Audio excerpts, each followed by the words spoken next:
बोली वृंदावन बिहारी लाल की, श्री राधा रानी सरकार की, श्रीमद् भागवत महापुराण की, श्री सद्गुरुदेव भगवान की, गौ माता की जय जय श्री राधे, जय जय श्री राधे, जय जय श्री राधे।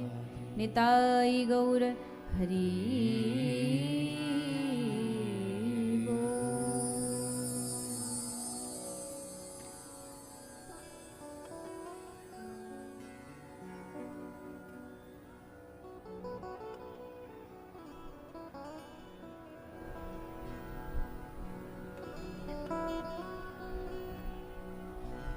आइए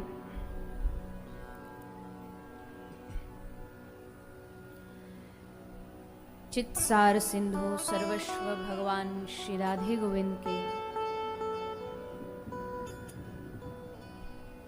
चरण कमलों का ध्यान करते हुए सभी श्रीमद् भागवत गंगा में प्रवेश करेंगे। पधारे हुए सभी हरि भक्तों वैष्णव जनों के चरणों में व्यासपीठ की ओर से आप सभी को मेरा प्रणाम। आज हम सभी कथा के पंचम 5वें दिन में प्रवेश कर रहे हैं।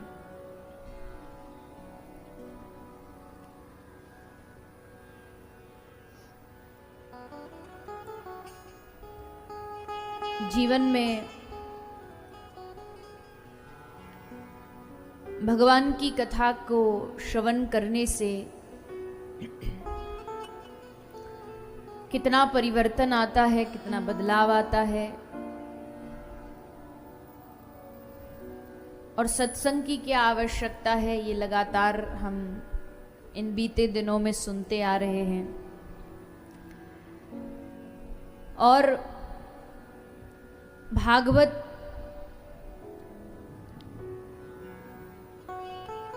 जिसको कल्प वृक्ष कहा गया है, कल्प वृक्ष सुना होगा सभी ने। कल्प वृक्ष केवल स्वर्ग में पाया जाता है, और उस वृक्ष की खासियत ये होती है कि उस वृक्ष के पेड़ के नीचे बैठ के जो कोई जो भी मांग ले, जो कुछ चाह ले, तो उसको तुरंत प्राप्त हो जाता है। अब कल्प वृक्ष हम धरती वालों के पास तो है नहीं, देवताओं के पास कल्प वृक्ष है, और क्या होता होगा हम क्या जाने, हमने तो बस सुना है। लेकिन फिर महापुरुष अपनी वाणी में कहते हैं कि भागवत कथा ही कल्प वृक्ष है। यानी इस भागवत के सन्निधि में बैठ कर के जो व्यक्ति जो कुछ मांगता है, जो कुछ चाहता है, श्रीमद् भागवत जी उसको प्रदान कर देती है, दे देती है, और बड़ी आसानी से दे देती है।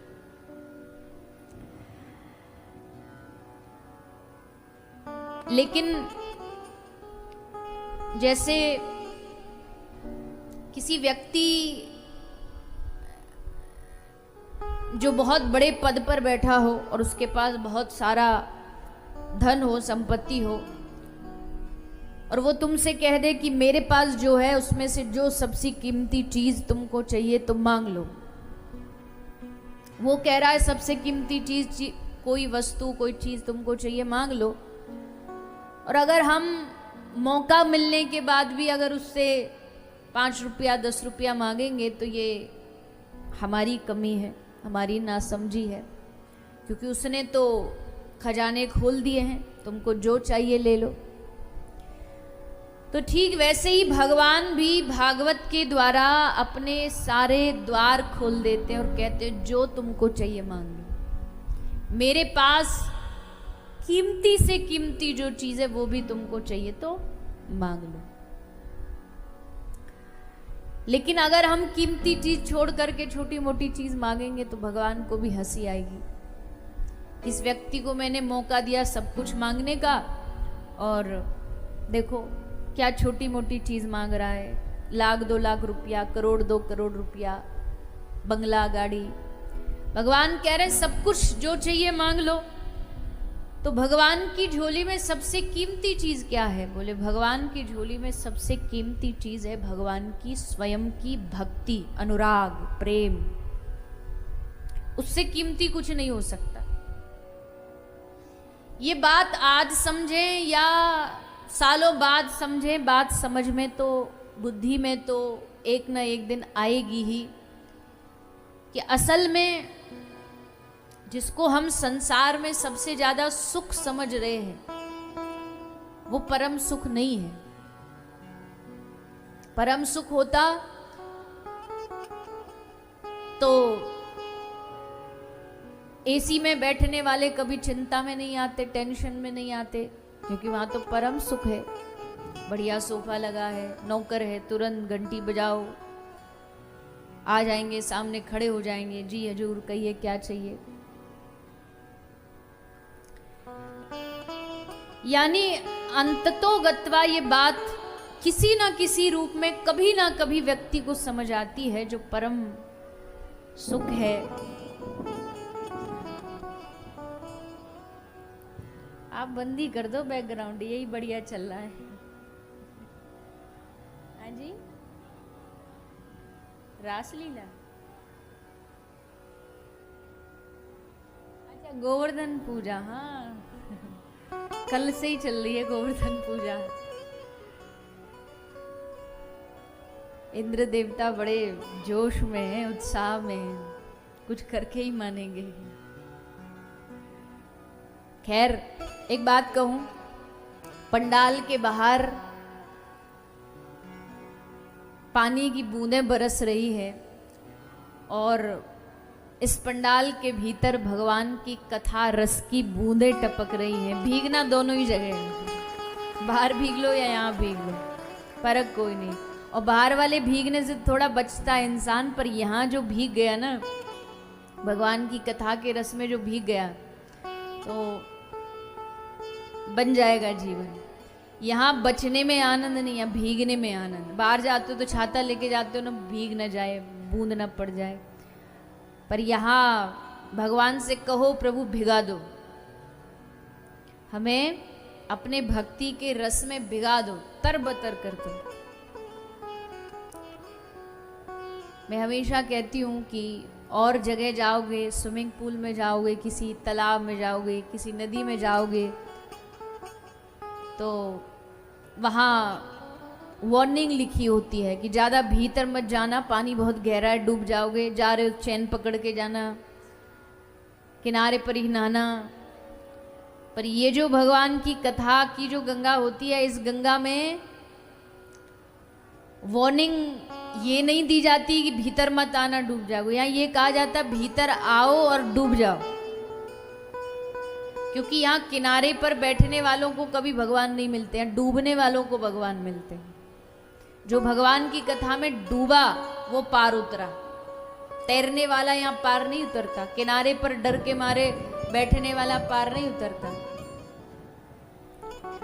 जैसे बहुत सारे लोग गंगा जी जाते हैं ना, अब गए गंगा जी, बताओ छत्तीसगढ़ से टिकट लगा के, पैसा लगा के हरिद्वार गए, बनारस के घाट पर गए, और नहा कैसे रहे जानते?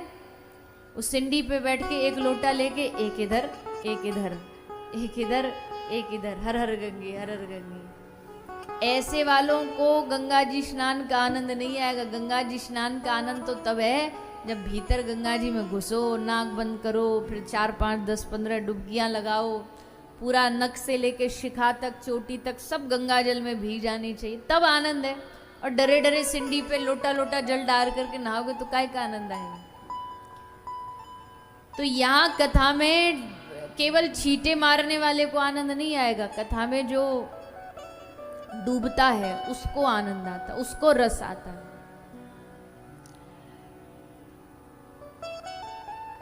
तो भगवान परम सुख है, इसलिए भगवान से यही मांगिए, प्रभु हमारा जीवन भी आपके प्रेम में, आपके अनुराग में भीग जाए, हमारा रोम रोम आपके उस भक्ति के रस में भीग जाए, जिस भक्ति की आशा बड़े बड़े महापुरुषों ने गाई है, आशा की है। उस परम भक्ति का लाभ हमको प्राप्त हो जाए। और भगवान श्री कृष्ण कह रहे हैं, उद्धव को कहा, उद्धव चाहे कितने भी साधन बड़े बड़े कर लो, पर मुझको पाना तो भक्त्या, केवल भक्ति के द्वारा मुझको प्राप्त किया जा सकता है, केवल भक्ति के द्वारा मेरी प्राप्ति हो सकती है। और भजन क्या होता है? भक्ति क्या होती है? भक्ति यही होती है, भज धातु मतलब हर इंद्रिय से भगवान को भजना, भगवान को याद करना, उसी को भक्ति कहते हैं। खा रहे हो तो भी भगवान को खिलाओ, कहीं जा रहे हो तो भी मन से भगवान को साथ लेकर के जाओ। यानी हमारे जीवन की हर क्रिया में जब भगवान सम्मिलित हो जाते हैं तो वही भजन बन जाता है। तो ऐसे परम सुख, परम आनंद ठाकुर जी कल हमारे मध्य पधारे। कल हम सब ने नंद महोत्सव का आनंद लिया। ये नहीं बोलने देंगे आज।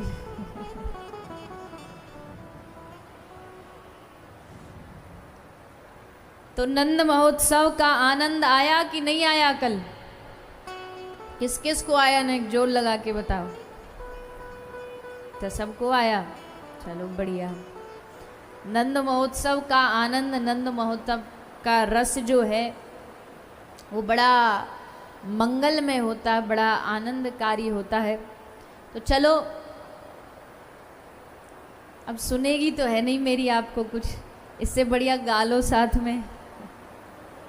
नंद महोत्सव में ही एक बार प्रवेश करते हैं। नंद के आनंद बी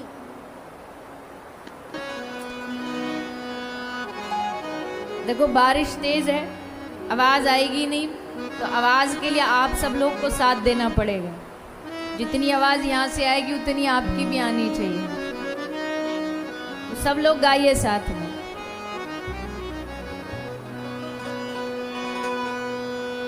हे नंद के आनंद भयो, नंद के आनंद भयो,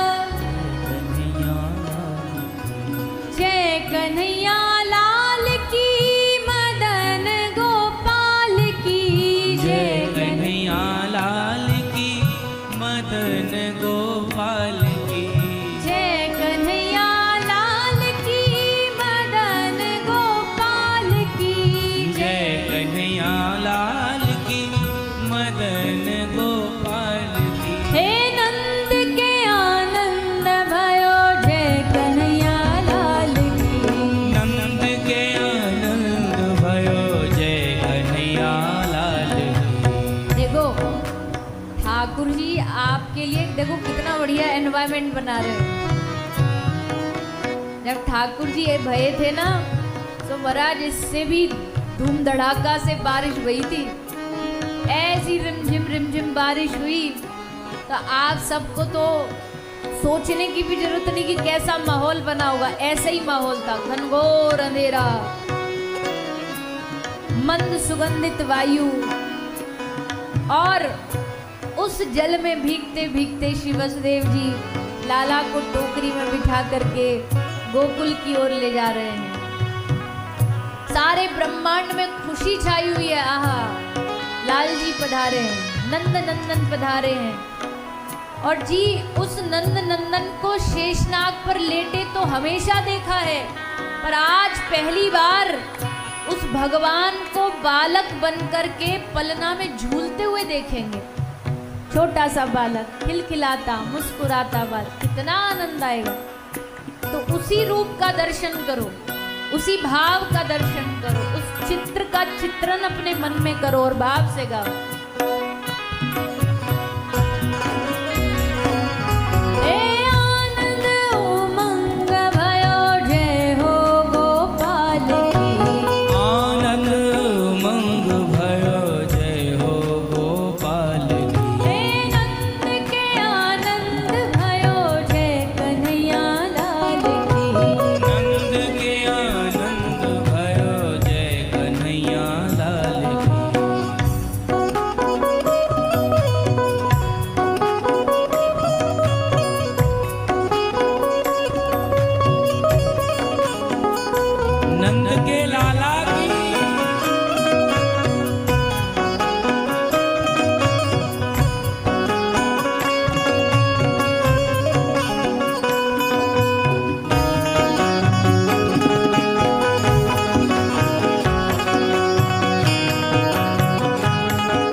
नंद के लाला की।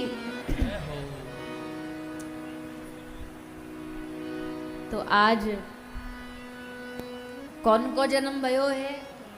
गौए चराने आए, जय हो गोपाल की। गैया की रक्षा करने वाला गोपाल आया है, जिसका मुखड़ा चंद्र के समान है, पूनम का जो चंद्रमा चमकता है उसके समान जिसका मुख है, पूनम के चंदा जैसी शोभा है लाल की। कोटि ब्रह्मांड के, एक आध ब्रह्मांड नहीं, हम जिस ब्रह्मांड में रहते हैं इसके मालिक ब्रह्मा जी हैं, चार मुख वाले हम जानते हैं, लेकिन ऐसा एक ब्रह्मांड नहीं है, ऐसे कितने ब्रह्मांड है। इसलिए कोटि ब्रह्मांड के अधिपति लाल की, जो अनेक ब्रह्मांडों का अधिपति है, स्वामी है, नाथ है, आज वो ब्रज में आकर के बालक बन करके पलना में रो रहा है, कुआं कुआं कर रहा है। सारा ब्रजमंडल उसकी एक छवि, एक झलक पाने को तावला हो उठा। भगवान श्री कृष्ण की जो बुआ है उनका नाम है सुनंदा बुआ। तो पहले से ही आई हुई थी नंद महल में मैया की देखभाल के लिए, तो बड़ी प्रसन्न भई। पता था कि भैया छोरा होगा तो बढ़िया नेग मिलेगा, और हंसती खेलती पूरे आंगन में घूमती थी। और ये उत्सव में होता ही है, कोई भी घर परिवार हो, उत्सव में सबसे ऊंची आवाज जिसकी हो ना गाने में बोलने में, तो समझ लेना है ब्याह शादी में लड़के की बुआ ही होगी। बड़ा ऊंचा ऊंचा करके गाती है, और गाती भी इसलिए जोश होता है ना, नेक बढ़िया मिलेगा। तो यहाँ भी बहुत सारी बुआ आई होंगी कि नहीं? तो बुआ में बड़ा जोश होता है। शादी में सबसे बन ठन के एकदम गीत गाएगी, भैया आज हमारे फलाने की ब्याह है, शादी है। तो सुनंदा बुआ भी बड़े जोश में थी। पहले ही मैया ने बोल रखो कि लाला होएगो तो जो तू कहेगी सो दूंगी। तो सुनंदा बुआ ने सुबह सुबह की समय था, प्रातः काल ब्रह्म मुहूर्त का समय, तो सुनंदा बुआ ने, पता तो था सबको कि आज अष्टमी का दिन बताया था बाबा जी ने कि इनके घर लाला होएगो। सुनंदा बुआ चली देख के आऊं कछु भयो के ना भयो। सो जैसे कमरा ते कक्ष के बाहर से जा रही, खिड़की ते झांक के देखी तो यशोदा मैया के पास एक बड़ा चमकता मानो कोई प्रकाश सो रहा हो, लाइट जल रही, बल्ब जल रहा हो, इतना प्रकाश। आंख ऐसे करी और थोड़ा ने ध्यान से देखी, हम कोई सपना तो नहीं देख रही। आग मचल करके फिर देखा तो पता चला रे ये तो साक्षात नीलमणि घनश्याम पधारे हैं।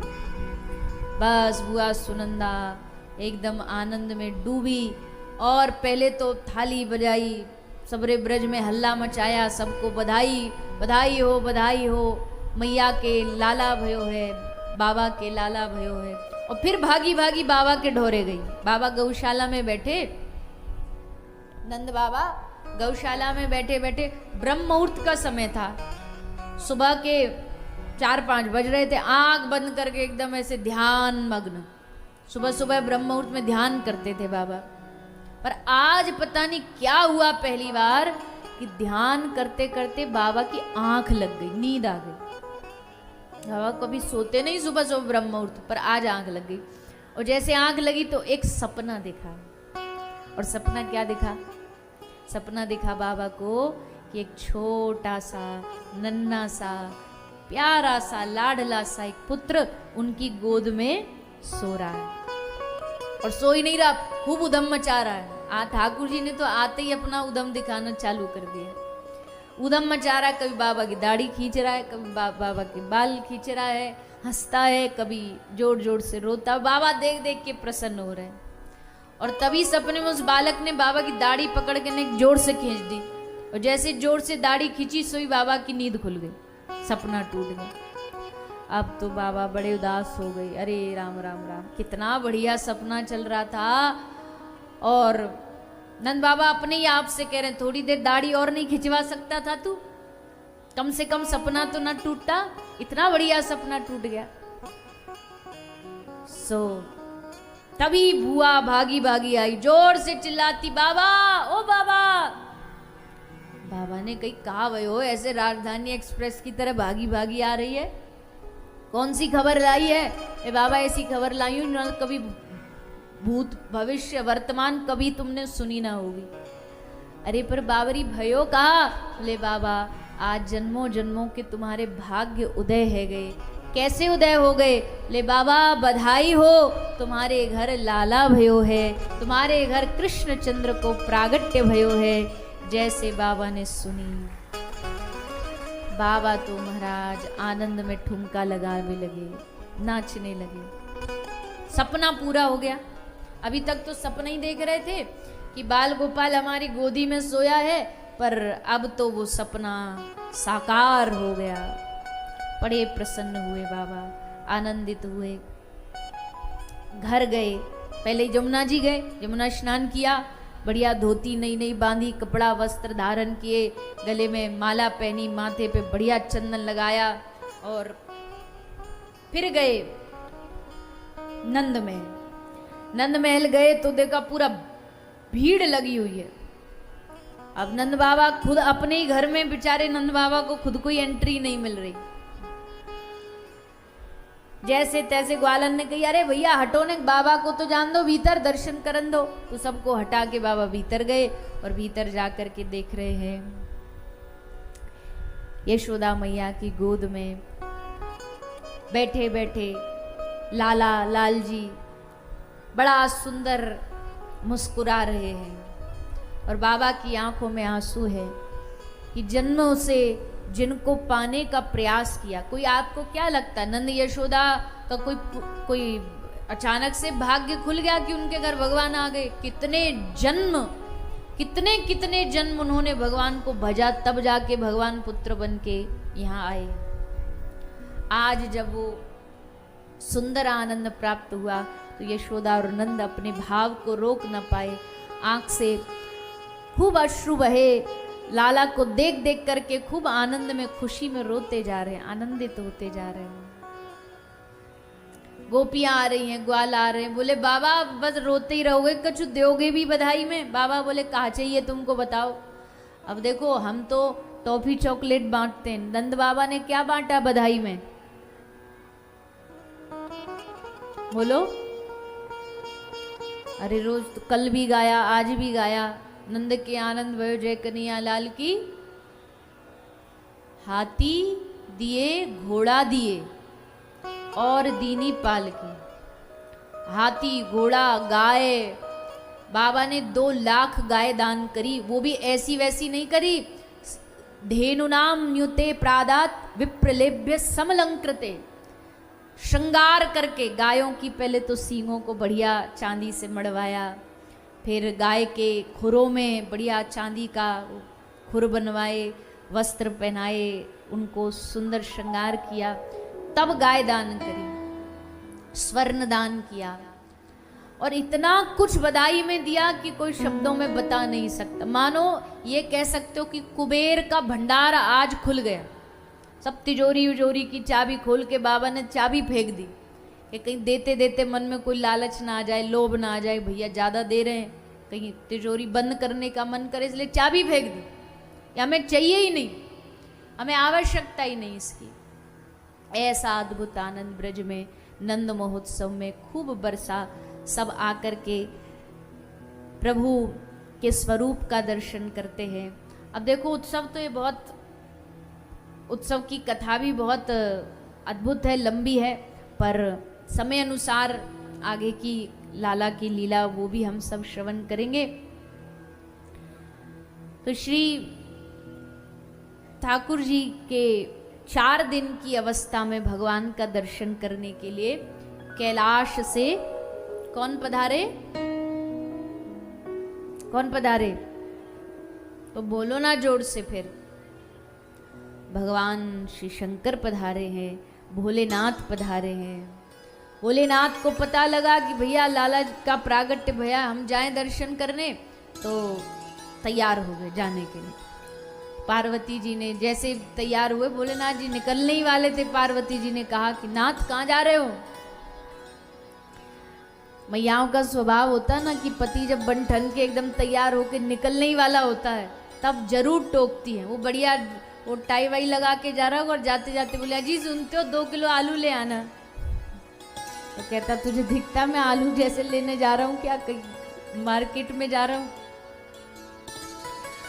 पर होता स्वभाव, बोले रोक दिया शंकर भगवान। कहाँ जा रहे हो? बोले लाला का दर्शन करने। पार्वती जी बोली अपना रूप देखा आपने शीशा में? ऐसे रूप से कोई घुसने देगा आपको? ऐसे रूप में कोई दर्शन करने देगा? तो भला हो आपका जो इस रूप में मैं ब्याह गई आपसे। हमारी मैया तो आपको देख कर के बेहोश हो गई थी। मैना जी शंकर भगवान को देख कर के मूर्छित हो गई थी। जब बारात आई थी तो शंकर भगवान की बारात तो बड़ी विचित्र थी ना।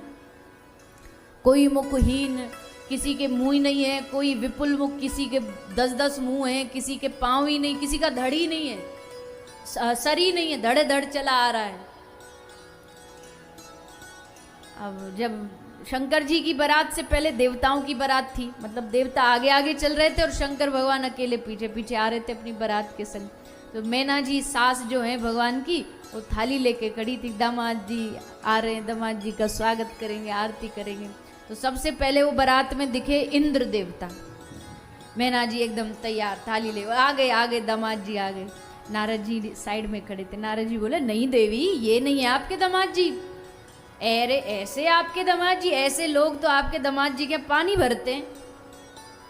मैना जी बोली अच्छा नारद, भगवान तेरा भला करे। क्योंकि नारद जी रिश्ता लाए थे ना, ये ऐसा बढ़िया दामाद ढूंढा तो ऐसे लोग पानी भरते हमारे दामाद जी क्या? तो दामाद जी तो महाराज क्या ही होंगे। नारद जी बोले चिंता मत करो, वो भी पीछे पीछे आ ही रहे, देख लेना। फिर आया कामदेव। मैना जी फिर एकदम रेडी हो गई, बोले आ गए दामाद जी। बोले ये तो नौकर हैं आपके दामाद जी के, अभी तो दामाद जी पीछे आ रहे। मैया बड़ी प्रतीक्षा में थी कि पता नहीं कौन सा दामाद जी पधार रहे। और जैसे देवताओं की बारात खत्म हुई, भगवान शंकर की चालू हुई।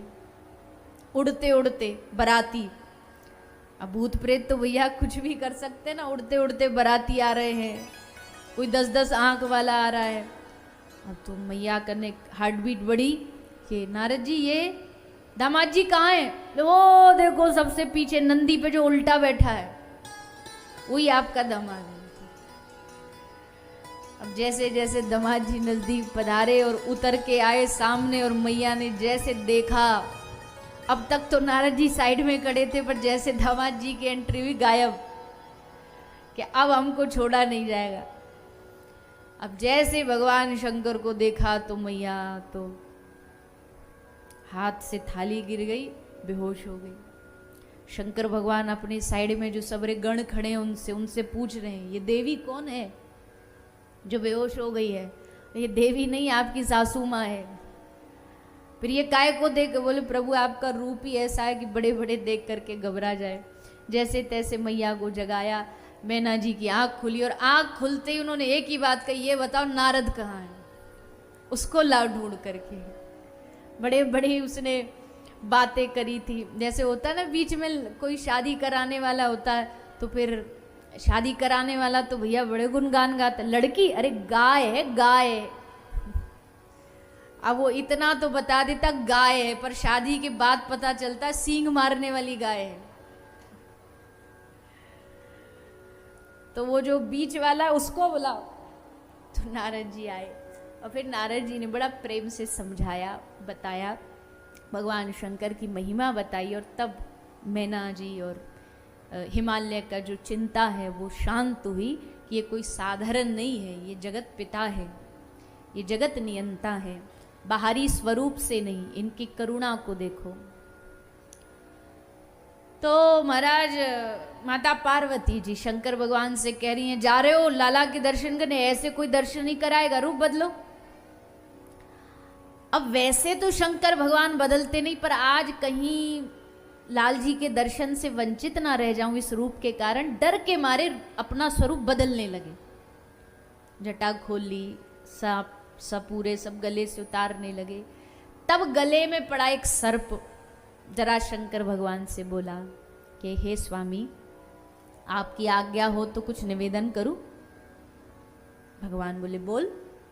प्रभु छोटा मुंह बड़ी बात, पर एक बात कहें, हमने सुना है संतों के मुख से, महापुरुषों के मुख से कि भगवान के सामने जब भी जाओ ना तो जैसे हो वैसे जाना चाहिए।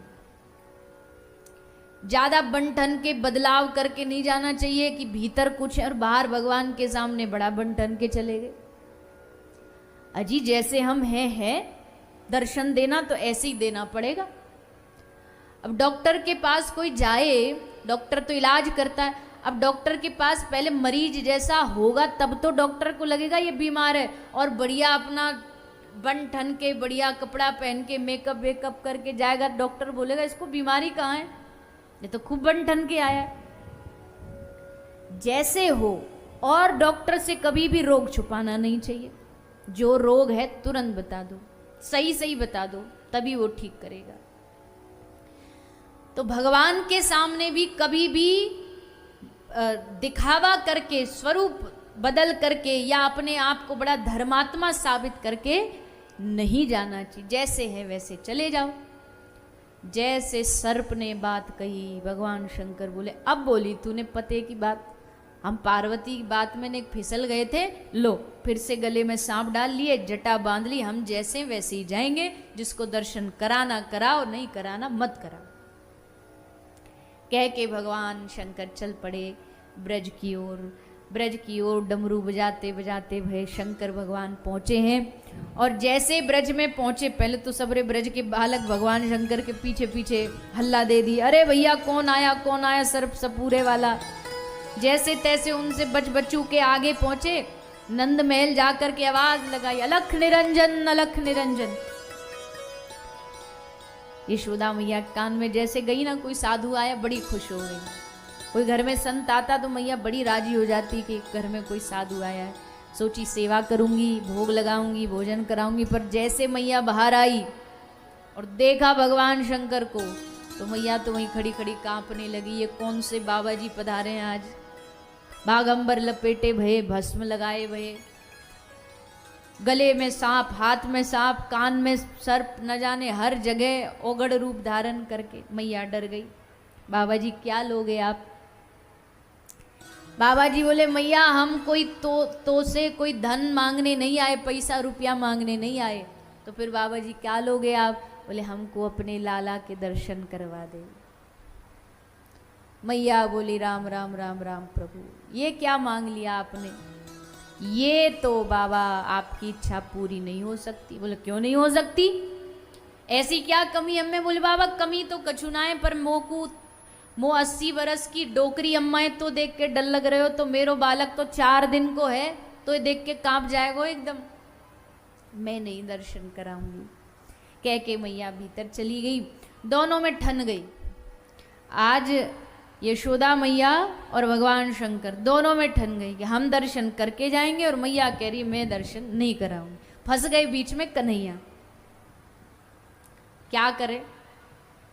सो भगवान शंकर ने मन ही मन भगवान श्री कृष्ण से निवेदन किया कि हे प्रभु आपके द्वार पर पधारे हैं, ने जरा हमको दर्शन देने की कृपा करो। और जब भी कोई दिल से आवाहन करता, भगवान उसकी इच्छा कभी भी विफल नहीं जाने देते। भगवान ने तुरंत एक नाटक स्वांग शुरू किया। कौन सा स्वांग था? कौन सा स्वांग था? क्या किया भगवान ने? है जी? अच्छा, भगवान जोर जोर से रोना चालू कर देते और बड़े नाटक मुंह बना करके और सबरा स्वांग रचा के रो रहे हैं। वो पता चल जाता ना बच्चे का, जब झूठ मूठ का रोता तो अपने आप दिख जाता है नाटक कर रहा, कोई बात मनवाने के लिए। तो अब वो बोल तो सकते नहीं क्योंकि उम्र नहीं है, 4 दिन की अवस्था में क्या ही बच्चा बोलेगा। और भगवान पूरा एकदम प्रोसेस से चलते हैं। जो मानव का एक प्रोसेस होता है ना भैया, जन्म लेगा, धीरे धीरे बोलना सीखेगा, उसी हिसाब से भगवान चलते। तो नहीं बोल सकते तो रोना चालू कर दिया। अब रोना बंद कराने के लिए मैया ने खूब कई सारे उपाय करे। दूध पिला दिया, जो झूला में झुला दिया, खिलौना दे दिया, नजर उतार दी, पर जब कोई फर्क नहीं पड़ा तो किसी गोपी ने मैया को सुझाव दे दिया, मैया तेरे छोरा पे भूत चढ़ गए हैं, भूत उतारने पड़ेंगे। तो भूत कौन उतारेगा? बोले भूतों को उतारने का सबसे बड़ा, जिसके पास सारे भूत संपूर्ण ब्रह्मांड के, जिसके वश में ऐसे भगवान भूतनाथ ही सबके भूत उतार सकते, वो बाहर ही बैठे। चलो मैया बड़ी सकुचाई, पहले तो डरी डरी सी, पर लाला का दुख दूर करना है, रोना दूर करना है, ये सोच करके लाल जी को गोद में लेकर के चल पड़ी। भगवान शंकर के सामने आके खड़ी हुई और जैसे भगवान शंकर ने लाल जी को देखा, आहा कैसा रूप है लाल जी का, छोटे से प्यारे से नन्हे से। मैया ने सुंदर सुंदर आंखों में काजल लगाया हुआ है, कान में बाली पहने हुए हैं, सुंदर घुंघरारे बाल है, सुंदर चेहरे पर मुस्कुराहट है। ऐसा सुंदर स्वरूप भगवान शंकर ने जैसे लाल जी का देखा, आनंदित हो गए, प्रफुल्लित हो गए।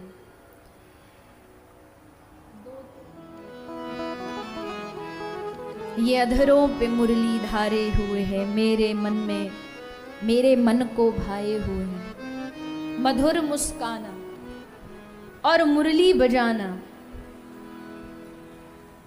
मधुर मुस्काना और मुरली बजाना। एक विदेशी महिला ब्रज में आई, बिहारी जी को देखा और बिहारी जी के होके रह गई, मन वहीं लग गया। तो किसी ने उससे पूछा माता से कि मैया तुम तो सारे विश्व में भ्रमण की हो, तो ऐसा तुमको हमारे ब्रज के ठाकुर में क्या दिखा जो और देवी देवताओं में नहीं दिखा? तो मैया ने कहा देखो मैं भारत के सब देवी देवताओं के पास गई, पर उनको देख करके मुझे लगता है सब में थोड़ा थोड़ा क्रोश है, क्रोध है, इसलिए वो अस्त्र शस्त्र संग रख के बैठे हैं। कब किसको मारने की जरूरत पड़ जाए, राम जी धनुष बाण लेकर के बैठे हैं, मैया फरसा लेके बैठी हैं, भगवान शंकर त्रिशूल लेकर के बैठे हैं, श्री नारायण भगवान चक्र लेकर के बैठे हैं। सबको किसी ना किसी से डर है, भय है, इसलिए शस्त्र लेके बैठे। पर सारी दुनिया में मैंने अकेला ये ब्रज का कन्हैया देखा जिसको किसी से डर नहीं, खड़ा खड़ा चैन की बांसुरी बजा रहा है, कोई अस्त्र शस्त्र की आवश्यकता नहीं, किसी से डर नहीं, किसी से शत्रुता नहीं, किसी से दुश्मनी नहीं, खड़ा खड़ा चैन की बांसुरी बजा रहे। और उनको भजने वाले भी फिर ऐसे ही हो जाते हैं, चैन की बांसुरी बजती है, मतलब जब ठाकुर जी हमारे संग है तो फिर हमारे साथ हैं रघुनाथ, तो किस बात की चिंता। तो ऐसे ठाकुर जी अधरों पे मुरली धारे हुए हैं, मेरे मन को भाए, मधुर मुस्काना और मुरली बजाना। तो शंकर भगवान जैसे लाल जी को देखा, आहा इतना सुंदर स्वरूप देख करके एकदम मंत्र मुग्ध हो गए। अब तक भगवान कृष्ण रो रहे थे, पर जैसे लाला को देखा ना तो कृष्ण ने तो रोना बंद कर दिया, पर भगवान शंकर के आंसू अब चालू हो गए, अश्रु प्रवाहित होने लगे। आहा कैसा सुंदर रूप है प्रभु आपका, क्या माया है आपकी। भगवान को देख देख के रोए जा रहे। यशोदा मैया बोली बाबा अब तक तो अपने छोरा को चुप कर रही, अब तू चुप करनो पड़ेगो। अरे बाबा चुप है जा, काय को रो रहे हो? बाबा बोले मैया तू बड़ी भोली है, तू नहीं जानती तुझे क्या प्राप्त हुआ, और ना जाने तो ही बढ़िया है। अगर यशोदा मैया जान लेती कि ये भगवान है तो बताओ क्या उतना लाड़ कर पाती जितना यशोदा ने कन्हैया से किया। इसलिए मैं हमेशा कहती हूँ भगवान को भगवान मानने में उतना आनंद नहीं है जितना उनको अपना सखा, बेटा, प्रियतम, जो भी मानो, जो भाव मानो, वो मानने में जो आनंद है वो भगवान मानने में नहीं। भगवान के नाम से तो आदमी कांपता, डरता है, और जहां डर होगा वहां प्रेम नहीं होगा, जहां भय होगा वहां प्रेम नहीं हो सकता। प्रेम करने के लिए तो भय का हटना जरूरी है, डर का हटना जरूरी है। तो यशोदा मैया आपके बड़े भाग्य खुले हैं जो लाल जी आपके घर आए हैं। मैया ने देखा अरे वाह ये तो देखते ही चुप हो गया। तो यशोदा मैया ने कही कि बाबा एक काम करो, रह रे योगी नंद भवन में ब्रज में वासो कीजे, जब जब लाल को नजर लगे तू तब तब दर्शन दीजे। ऐसी कृपा करो बाबा, आप जाओ ही मत ब्रज छोड़ करके, यहीं रम जाओ। और भगवान शंकर वहीं रम गए। आप हमारे ब्रज में आइए कभी। वृंदावन तो आप गए ही होंगे, मुख्य मुख्य दर्शन तो आपने किए होंगे, पर ब्रज के इन वृंदावन, बरसाना, गोकुल, इनके आसपास भी बहुत सारे अच्छे अच्छे स्थान हैं।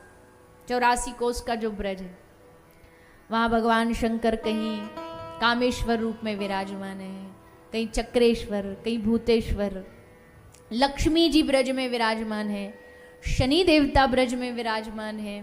जितने भी देवता हैं सब ब्रज में निवास करते हैं, सबका ब्रज में निवास होता है। तो शंकर भगवान का ये सुंदर दर्शन करके शंकर भगवान वहाँ से विदा लेते हैं। इस प्रकार श्री भोलेनाथ जी का और लाल जी का मिलन हुआ है। आगे अब भगवान कुछ दैत्यों का उद्धार करते हैं, क्योंकि कंस कुछ दैत्य भेजता है ब्रज में कृष्ण को मारने के लिए। सबसे पहले पूतना मौसी को भेजा। पूतना जब आई थी ब्रज में रूप बदल के, तो पूतना को खुद को तो पता नहीं था कि मैं क्या रिश्ता लेकर के जा रही हूँ। अचानक से किसी गोपी ने पूछ लिया कि तू क्या लगती है लाला की रिश्ते में। अब जल्दबाजी में दिमाग तो काम किया नहीं, पूतना बोली मैं लाला की मौसी लगती हूँ। अब वहाँ पल्ला में झूल रहे ठाकुर जी मुस्कुरा रहे, धन्य है ऐसी मौसी भगवान काई को ना दे। दुनिया की मौसी आती हैं तो चॉकलेट लेके आती हैं, मिठाई का डब्बा लेके आती है, टॉफी लेके आती है। पहली मौसी पैदा हुई है जो जहर लेके आ रही है, जहर पिलाने आ रही है। पर ठाकुर जी कहते थे को हमने ही कहा है, शास्त्र में हमारा ही वचन है, हमको जो अर्पित करोगे हम स्वीकार करेंगे। पत्रम पुष्पम फलम तोयम, जो दोगे वो ले लेंगे। तो चलो जहर दे रही है तो जहर सही। तैयार हो गए भगवान विषपान करने के लिए। पूतना आई, स्तन से ठाकुर जी को दूध पिलाने लगी। भगवान पूतना के दूध का पान करते हैं, पूतना के प्राणों का पान करते हैं, और घबराती हुई पूतना लाला को लेकर के गोद में आकाश में उड़ती चली जाती है, और खूब दूर दूर तक ऊपर तक उड़ती उड़ती जाती है। भगवान श्री कृष्ण पूतना के प्राणों का हरण करते हैं, और पूतना जाकर के पृथ्वी पर गिरी, और वहाँ ही पूतना का उद्धार हो गया। श्री ठाकुर जी ने पूतना पर कृपा की, आए, पूतना के शरीर का दाह संस्कार हुआ। और कहते हैं जब पूतना का दाह संस्कार किया तो उसके शरीर से सुगंध निकल रही थी। राजा परीक्षित ने सुखदेव जी से पूछा कि हे गुरुवर, एक इतनी बड़ी दैत्या, बालकों को मारने वाली बाल घातनी, और उसके शरीर से सुगंध आ रही है, ये चमत्कार कैसे हो गया? तो सुखदेव जी ने कहा परीक्षित को, हे राजन, एक भगवान श्री कृष्ण का महत्व समझते हो? कृष्ण जिसको छू भर दे, भगवान कृष्ण जिसको स्पर्श भर कर दे, उसके चाहे जीवन में कितने भी बड़े से बड़े पाप हों, छूने भर से भगवान उसके सब पापों का नाश कर देते हैं, और वो व्यक्ति पूजनीय हो जाता है। सुखदेव जी कहते पूतना मेरी गुरु है। कैसे गुरु है? सुखदेव जी तो भगवान श्री कृष्ण से के अलावा निराकार का ध्यान करते थे, पर जब शिष्यों ने आकर के भगवान के स्वभाव का वर्णन बताया ना, कि अहो बकीयम स्तन कालकूटम जिघांसया पायदप्य साध्वी लेभे गतिम धातृचिताम ततोन्यम कम वा दयालुम शरणम व्रजेम। भगवान का स्वभाव कैसा? बोले देखो, मारने आई थी और उसको अपनी माता के बराबरी मोक्ष दे दिया, मुक्ति दे दी, गति दे दी। इनसे बड़ा दयालु कौन होगा? बस ये श्लोक सुन के सुखदेव जी को भगवान से प्रेम हो गया। तो सुखदेव जी कहते पूतना नहीं, ये तो हमारी गुरु है, भगवान के स्वभाव को बताती है। और देखो भागवत जो है ना, ये भगवान के प्रभाव की कथा नहीं है, ये भगवान के स्वभाव की कथा है। प्रभाव को देख करके भगवान से प्रेम करोगे तो कुछ समय बाद वो प्रभाव खत्म होगा और प्रेम गायब। पर अगर किसी के स्वभाव को देख के प्रेम करोगे तो प्रेम कभी खत्म नहीं होगा। भागवत जी भगवान के स्वभाव की कथा है कि देखो पूतना को भी भगवान ने कितनी कृपा कर दी। सारे ब्रजवासी कन्हैया को लेकर के आए, गौशाला में ले गए, यमुना जल से स्नान कराया, गौमूत्र से स्नान कराया, गाय की पूंछ का झाड़ा लगाया, क्योंकि उस समय कोई अस्पताल तो होते नहीं थे, कोई डॉक्टर तो होते नहीं थे, वैद्य होते थे, और सब रोगों की, सब बीमारियों की एक ही दवाई होती थी, गाय। जहाँ जिसको जो बीमारी हो जाए गौ माता के पास पहुंच जाओ, गाय सब रोगों का इलाज अपने आप कर देती। और पहले लोग ही इतने बीमार नहीं होते थे। ये तो आजकल बीमारी बढ़ी इसलिए क्योंकि घरों में गाय रही नहीं, शुद्धता रही नहीं, मेहनत रही नहीं, खान पान अच्छा रहा नहीं, सब चीज़ों में मिलावट आ गई, इसलिए शरीर भी धीरे धीरे, हम सोच रहे हैं हम विकास कर रहे हैं, पर विकास के साथ साथ हम पूरे अपने शरीर का विनाश भी करते जा रहे हैं। पहले के समय में तो हमारे जो गौ प्रेमी है वो सब कहते हैं कि घर में कोई बीमार भी हो जाता था ना, तो गाय बड़ी चतुर है, बड़ी समझदार प्राणी है, तो जब वो चारा खाने जाती वन में, जंगल में, तो उसको पता होता था कि हमारे घर के मालिक को ये बीमारी है और ये कौन सी औषधि खाने से ठीक होगी, जाकर के चारे में वही पत्ता, वही पौधा खाती थी, और उससे फिर उसका जो लक्षण वो गाय के दूध में आ जाता, और जब घर का मालिक वो दूध पीता तो उसका रोग अपने आप ठीक हो जाता, बीमारी अपने आप ठीक हो जाती। और भैया दुनिया के जितने भी बीमारियां हैं ना, सबको भगाने वाली गाय। एक रोग होता था पहले, सांस का रोग, श्वास का रोग होता, तो श्वास के रोग में क्या करते थे, वो गाय का उपला रखते और उस पर गाय का घी डालते, फिर उसमें थोड़ा धुआं निकलता, तो वो जो रोगी होता उसका सर पकड़ के ऐसे धुआं के ऊपर रखते और कहते ले सांस, वो सांस लेता। अब भोले लोग तो होते ही हैं, और क्या कहते कि इसको सांस का रोग, ये नहीं बोलते, बोले इस पर कोई भूत प्रेत का साया है। तो भूत प्रेत का साया कैसे ठीक होगा, बोले इसको ऊपर ऐसे करो, और उसको बोलते कि भूत बातें करते, भूत से बोल भाग जा। अब वो भूत प्रेत कुछ नहीं था, सांस का रोग था। जैसे गाय के गोबर का धुआं नासिका के द्वारा, नाक के द्वारा फेफड़ों में जाता तो रोग ठीक हो जाता, और फिर जाकर के कहते कि हमने भूत प्रेत का रोग ठीक कर दिया।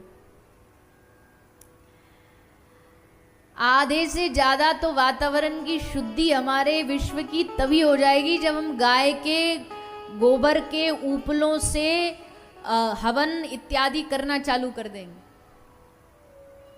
आज की सबसे बड़ी समस्या है, साइंस और साइंटिस्ट जो हैं लगे पड़े हैं इस अध्ययन में कि कैसे जो ग्लेशियर जो पिघल रहे हैं, ओजोन लेयर में जो छेद हो गया, और न जाने क्या क्या बड़ी बड़ी भयानक परेशानियां वातावरण में हो रही हैं, इनको कैसे ठीक करें। अगर इन सबको ठीक करने का अगर कोई एक इलाज है तो वो गाय ही है। गौ माता के एक कार्य से अगर हम करना शुरू कर दें तो पूरा वातावरण शुद्ध हो सकता है। कोई भी हवन करते हो उसमें गाय के घी का उपयोग करो। घर में भी भोजन में जो भी उपयोग कर रहे हो गाय के घी का उपयोग करो। घर में चाय पी रहे हो, दूध पी रहे हो, गाय के दूध का उपयोग करो। घर में कोई भी कार्य होता है उसमें प्रयास करो, गौव्रती बनिए। गौव्रती बनने का मतलब है कि जो चीज़ें गाय से प्राप्त होती हैं उनका उपयोग करिए। चलिए आप अपने घर में गौशाला नहीं बना सकते तो कम से कम इतना तो कर ही सकते हो कि जिन चीज़ों से गाय की रक्षा हो वो चीज़ हम करें, और जिन चीज़ों से गाय की हत्या होती हो, कष्ट होता, उससे बचें।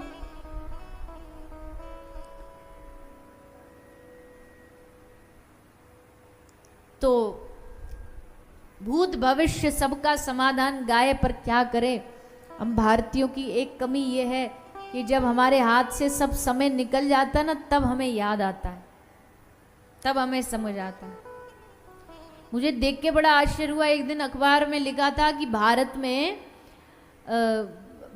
में धीरे धीरे दूध की कमी आ रही है, इसलिए अब यूरोप से भेड़ों का दूध मंगाया जाएगा।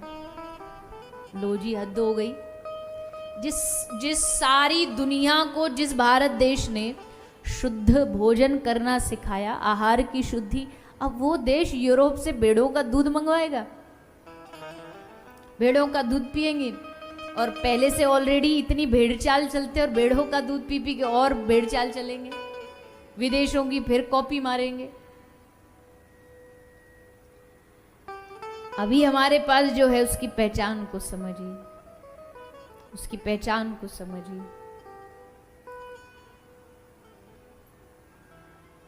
तो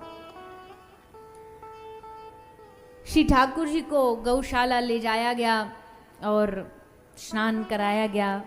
सब गोपियों ने सोचा कि कोई भी लाला पर अला बला हो तो गौ माता दूर कर देगी, तो स्नान करा दिया। फिर भगवान श्री कृष्ण ने शक्तासुर का उद्धार किया, सकट के रूप में आया था, भगवान ने उस शक्तासुर का उद्धार किया। वहीं प्रेत श्री ठाकुर जी को मारने के लिए कंस ने भेजा। तृणाव्रत नाम के एक दैत्य को, तृणाव्रत आया, भगवान ने तृणाव्रत का उद्धार किया।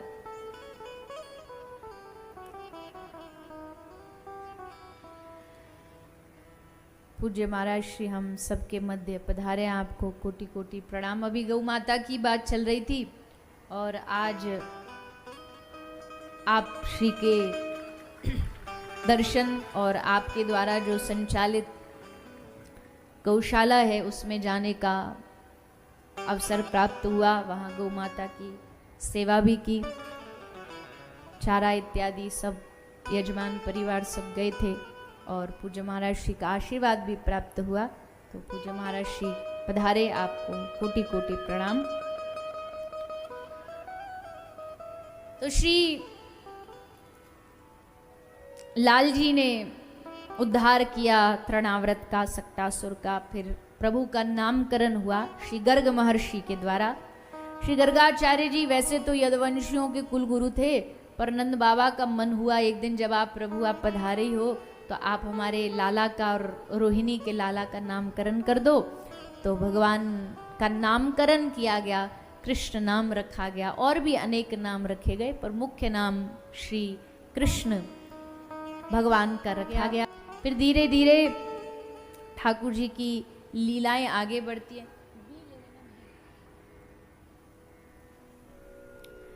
और भगवान ने अब धीरे धीरे चलना शुरू किया। भगवान घुटमन घुटमन चलना सीखते हैं। यशोदा मैया बड़े प्यार से लाला के पाँव में पायल बांध देती है। लाल जी चलते हैं, मैया मैया कहना सीखते, बाबा बाबा कहना सीखते हैं। तोतली भाषा में बोलते हैं तो मैया बाबा बड़े प्रसन्न होते हैं। हमारे लाला की कितनी मधुर, कितना मधुर कंठ है, खूब आनंद लेते। अब घर से भी बाहर निकलने लगे। कहते हैं कि बालक धीरे धीरे चलना सीखता, पर हमारे जो ब्रज के ठाकुर ये चले नहीं, ये सीधा दौड़े। ऐसा दौड़े कि ब्रज का कोई मोहल्ला, कोई घर, कोई कॉलोनी का स्थान इन्होंने छोड़ा नहीं, हर गोपी के घर पहुंच जाते। रोज प्रातः काल श्री ठाकुर जी किसी ना किसी गोपी के घर, और गोपियां रोज प्रतीक्षा करती, रोज इंतजार करती कि श्याम सुंदर हमारे घर पधारे।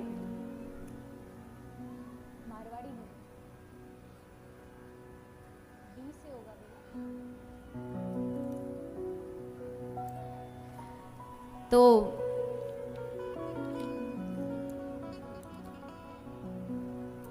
श्री ठाकुर जी खूब आनंद दे रहे हैं ब्रज में। ब्रज से बाहर निकल जाते, वृंदावन की गलियों में रास्ता रोक के ठाड़े हो जाते। अब देखो ये भगवान की प्रेम लीलाएं हैं। अब प्रेम लीला, अब ये हर किसी को तो पचनी है नहीं, हर किसी को तो पचेगी नहीं।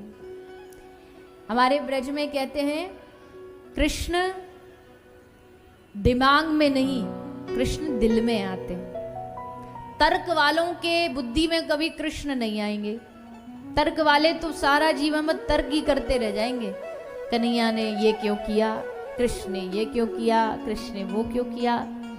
अजी वो कृष्ण है, वो सच्चिदानंद स्वरूप है, वो सर्व सामर्थ्य है। उनकी कहते जिनकी वक्र भ्रकुटी के भय से सागर सप्त उबलते देखा, उसको ही यशोदा के डर से अश्रु बिंदु दृग ढलते देखा। प्रबल प्रेम के पाले पड़कर प्रभु को नियम बदलते देखा। यहाँ ब्रजवाला जो कन्हैया ना, इसने सारे नियम ऐसे पलट के रख दिए।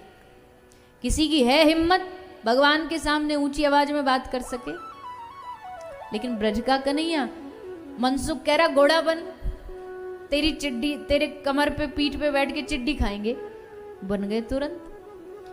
कोई ग्वाला गाली दे के पुकार रहा है, कोई डांट लगा रहा है और ठाकुर जी चुपचाप सुन रहे।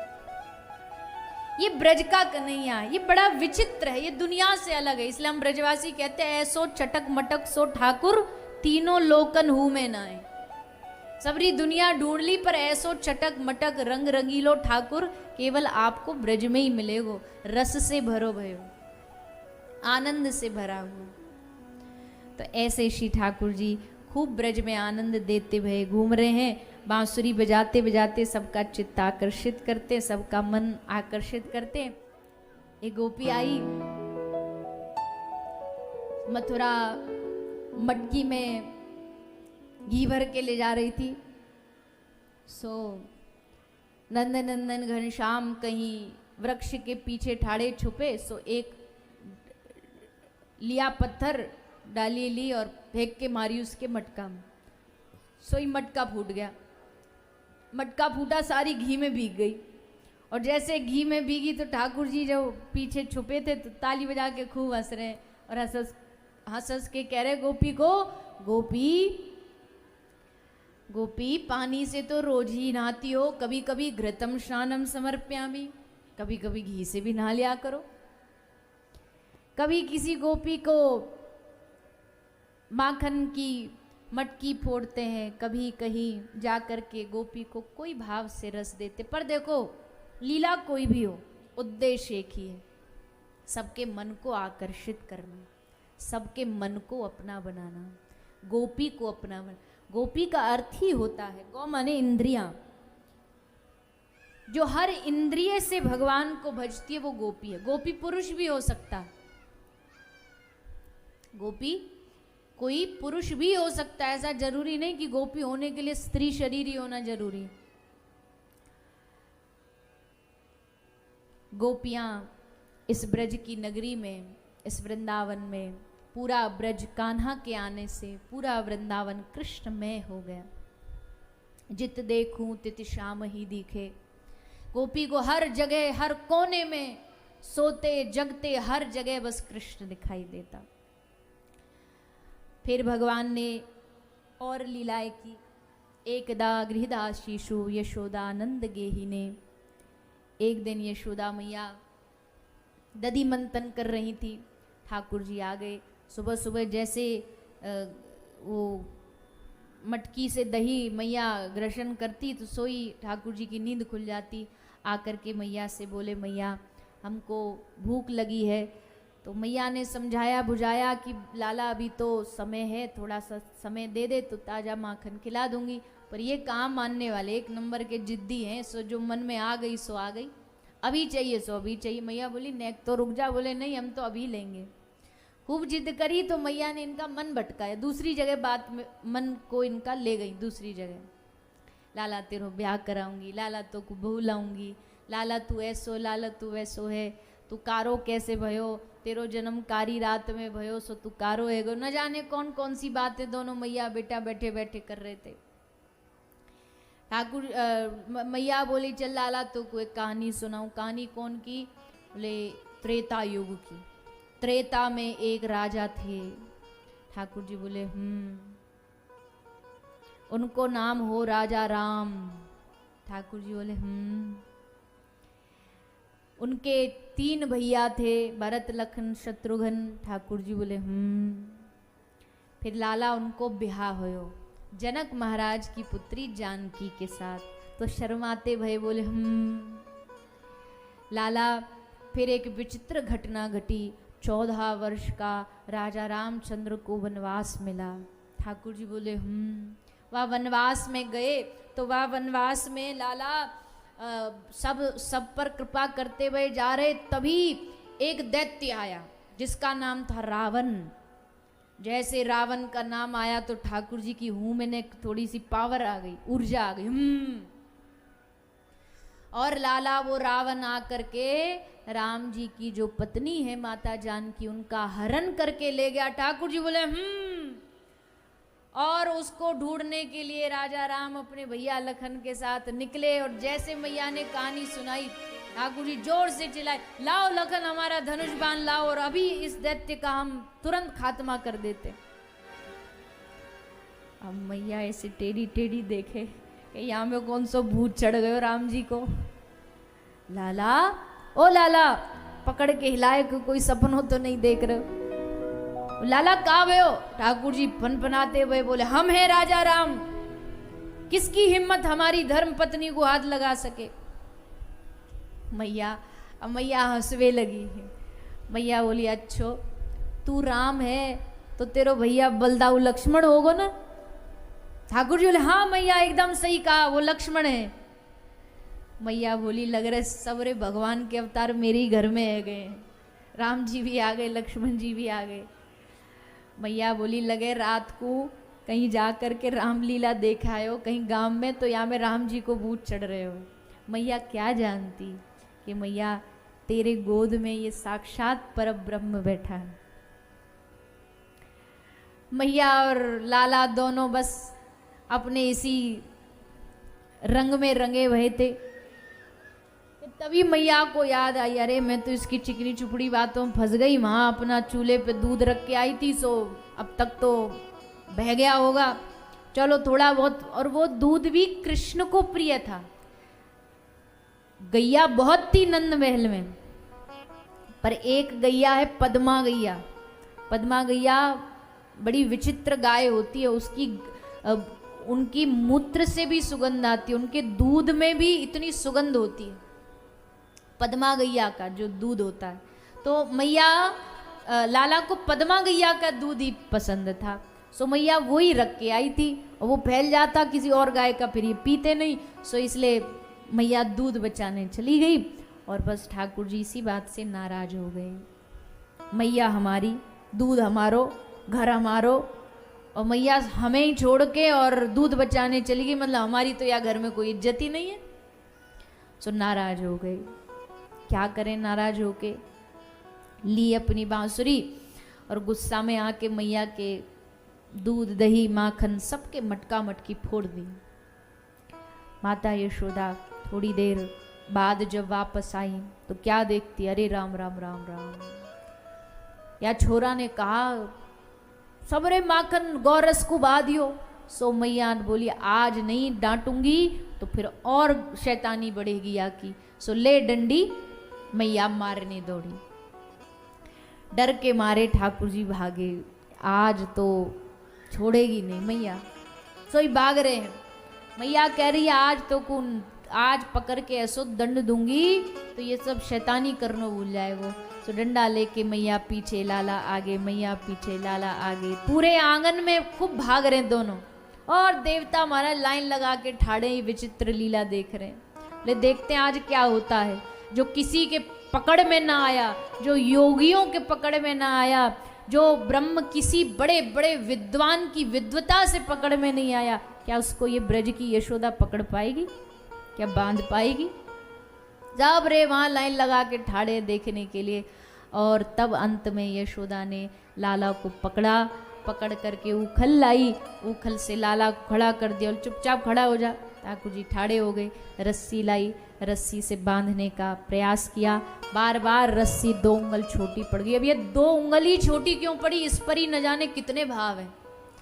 शास्त्रकारों ने अनेक भाव लिखे। भागवत जी बड़ा गंभीर विषय, गंभीर ग्रंथ है। जिसने इसको समझा जाना वो जानता है उसके विषय की गंभीरता को।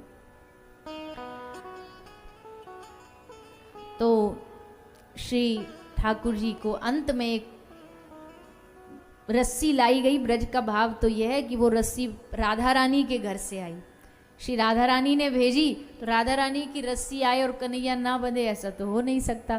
तो श्री जी की रस्सी पाके ठाकुर जी बंधन में बंध गए। उखल से मैया ने बांध दिया, मैया लग गई घर के काम में, और पीछे से ठाकुर जी ने मौका देख उखल को गिरा करके अपने आंगन के 2 वृक्ष थे, यमला अर्जुन कुबेर के पुत्र थे, उनका उद्धार करना था भगवान को, तो वृक्षों के बीच में उखल उलझा के गिराया और उन दोनों से 2 दिव्य पुरुष प्रकट हुए। भगवान की स्तुति की वाणी गुणानुकथने श्रवणो कथायाम। प्रभु हमारी वाणी निरंतर आपका गुणगान करे, कान आपकी कथा सुने, हाथ आपकी सेवा करे, ऐसा भाव दोनों कुबेर के पुत्रों ने प्रकट किया, स्तुति की। फिर भगवान ने ब्रज भूमि का स्थान का परिवर्तन किया, स्थान बदला। भगवान अब वृंदावन आ गए। वृंदावन के पास जो नंदग्राम है, भगवान उसमें जाकर के निवास करने लगे। इन्होंने स्थान बदला तो नंद बाबा के जो परम मित्र हैं, राधा रानी के जो पिता हैं, राधा रानी के पिता का क्या नाम है पता किसी को? श्री वृषभानु जी। तो वृषभानु और नंद बाबा दोनों परम मित्र हैं। देखो बहुत लोग नहीं जानते, अभी परसों राधाष्टमी है, हम सब राधाष्टमी का उत्सव मनाएंगे। कन्हैया का जन्म कहाँ हुआ? मथुरा में तो हुआ, उसके बाद कहाँ पहुंचे? वसुदेव जी कहाँ लेके गए? गोकुल। तो ठाकुर जी का जन्म स्थान माना जाता है कि प्रभु गोकुल में प्रकट भई। गोकुल के ही एकदम पास में एक गांव है जहाँ राधा रानी का प्रागट्य हुआ। बरसाने में राधा रानी का प्रागट्य नहीं हुआ है। राधा रानी का जो गांव है उसका नाम है रावल। प्रागट्य राधा रानी का रावल में हुआ है। कन्हैया गोकुल, राधा रानी रावल, दोनों पास पास में थे। फिर जब नंद बाबा ने जगह बदली, स्थान बदला, तो वृषभानु जी बोले अब हम भी यहाँ रह के क्या करेंगे, हम भी भाई मित्र हैं, साथ ही जाएंगे। तो ये भी अपना रावल छोड़ करके नंद बाबा ने नंदगांव बसा लिया और वृषभानु जी ने बरसाना बसा लिया। पहले बरसाना का नाम वृषभानुपुर था, फिर वो बदलता बदलता बरसाना हो गया। और बरसाना इसलिए भी हुआ क्योंकि वहाँ दिन ब दिन हर पल हर क्षण राधा रानी की कृपा बरसती है, इसलिए जहाँ कृपा बरसे, जहाँ रहमत बरसती है उसे बरसाना कहते हैं। तो इसलिए उस स्थान का नाम बरसाना हो गया। तो दोनों मित्रों ने स्थान बदल दिया। वृंदावन प्रभु का आना जाना रहता, गैया चराने आते। फिर इसी वृंदावन में रह करके भगवान ने अब माखन चोरी लीला भी की। माखन चोरी लीला के बड़े सुंदर सुंदर प्रसंग सुखदेव जी सुनाते हैं। रास लीला में हम दर्शन भी करते हैं, पर हम समय अनुसार थोड़ा कथा के भाव को देखते हुए आगे के चरित्रों को भी श्रवण करना है। तो प्रभु ने माखन चोरी लीला के द्वारा सब गोपियों पर कृपा की और फिर 5 वर्ष की अवस्था में भगवान ने गाय चराना आरंभ किया। गौचारण लीला भगवान की आरंभ हुई। भगवान ने गैया चराने का मन बना लिया। मैया से कहा मैया आज से ही जाएंगे गैया चराने। तो माता यशोदा थोड़ा सा सोच विचार में पड़ जाती है, भाई पहली बार बेटा गैया चराने जा रहा है तो हम तो बड़ा भारी उत्सव रखती, पर अब है तो ये जिद्दी, मानेगा है नहीं। तो शांडिल्य ऋषि को बुलाया गया मुहूर्त पूछने के लिए। भगवान ने उनको पहले ही पट्टी पढ़ा दी, बोले मैया को समझा देना आज ही सबसे बढ़िया मुहूर्त है।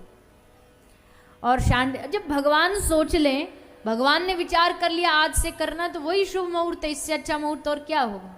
प्रभु की संकल्प ही शुभ मुहूर्त है। बहुत सारे लोग कहते हैं जी भागवत जी करानी है, भागवत जी के लिए शुभ कोई मुहूर्त बताओ। अरे भैया जब भागवत का कान में तुम्हारे श्रवण का एक शब्द भी पहुंच रहा है, यही शुभ घड़ी है, यही शुभ मुहूर्त है, यही शुभ दिन है। इससे बढ़िया और शुभ दिन क्या होगा। और देखो मैं कोई ऐसा नहीं कि मुहूर्त नहीं, वो तो अब हमारा परंपरा है, हमारी संस्कृति है,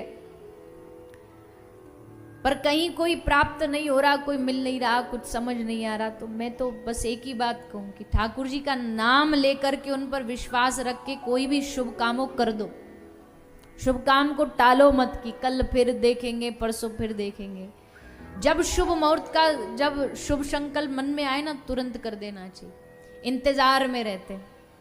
आज के आदमी यही कमी है। अच्छा काम करना तो कई कई दिन सोचता है, और बुरा काम करना तो रात रात में पड़ोसी को भी पता नहीं लगने देते, निपटा देते रात ही रात में।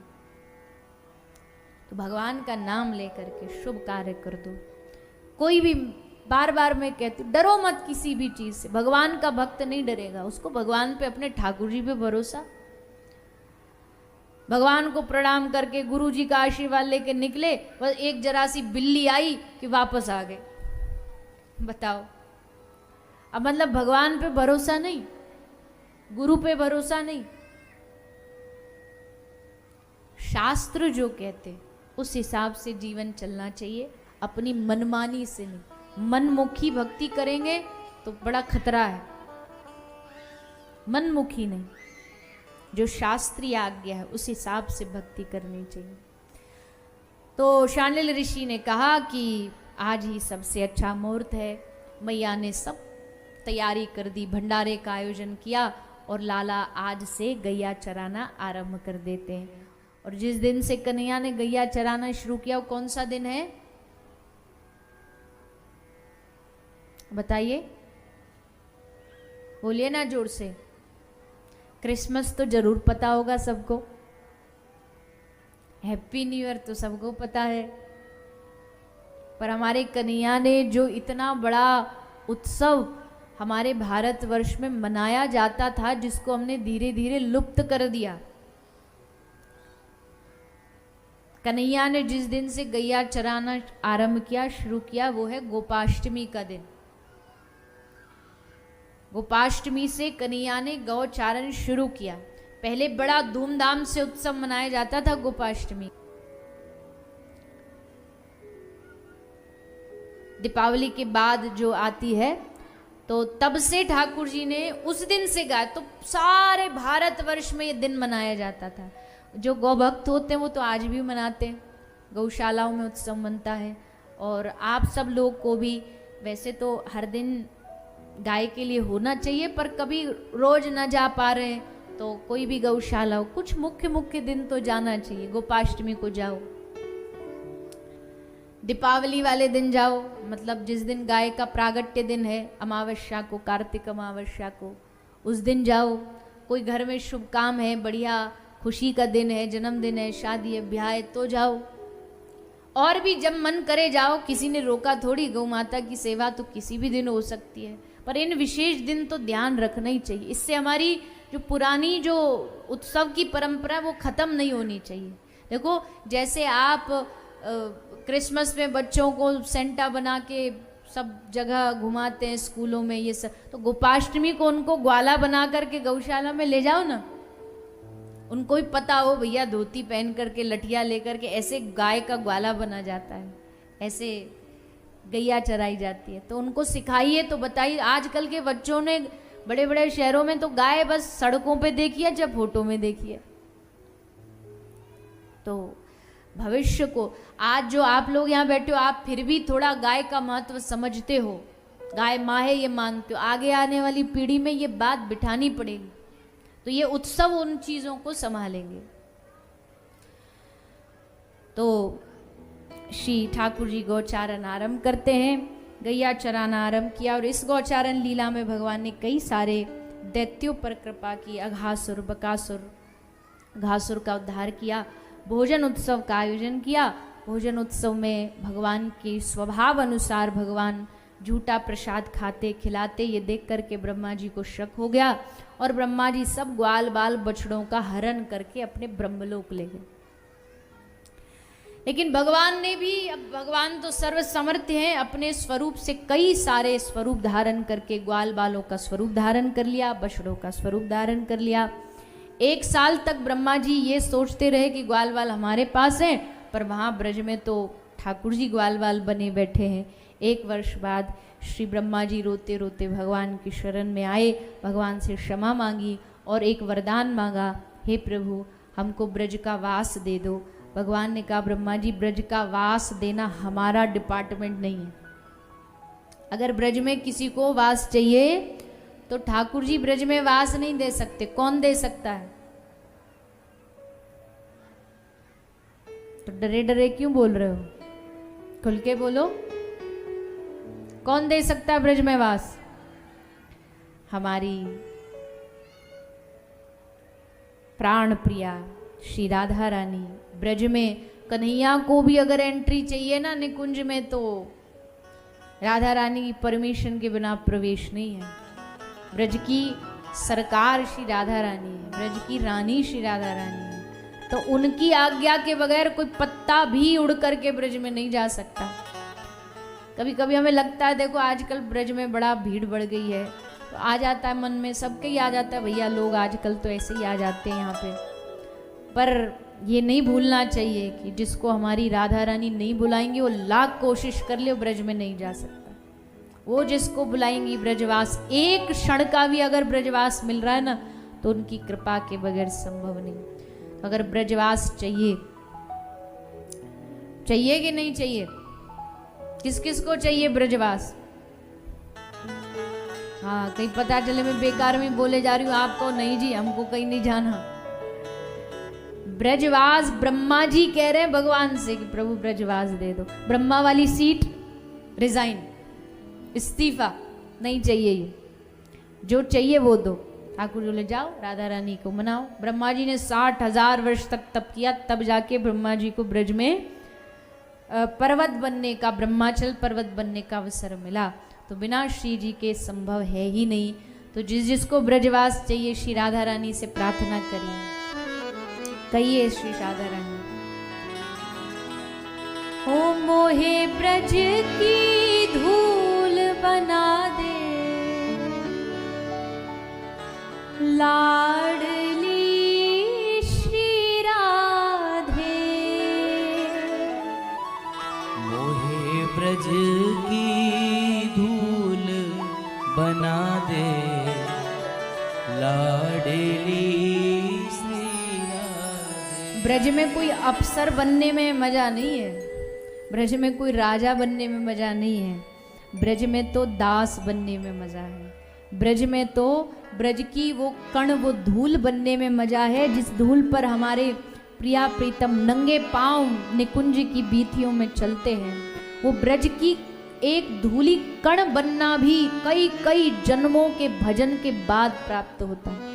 अगर ब्रज में सबसे ज्यादा महत्व किसी चीज को दिया गया ना, तो ब्रज की माटी को, ब्रज की रज को। चमत्कारिक माटी है ब्रज की, मन को ऐसे बदल देगी, एक क्षण में बदल देगी। ब्रज की रज रज उड़ के माथे पे लगे और एक बार अगर उसका पान कर लो, ब्रज रज मुख में चली जाए।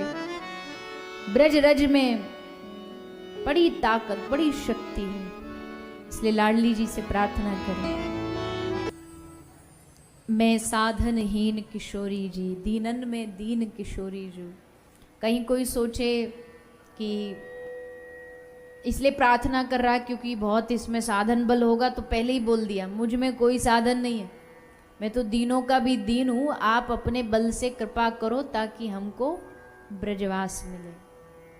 तो ब्रज का वास बड़ा, ये बड़ी कृपा से प्राप्त होता है। ब्रह्मा जी को हुआ, ब्रह्मा जी के मान का भगवान ने मर्दन किया।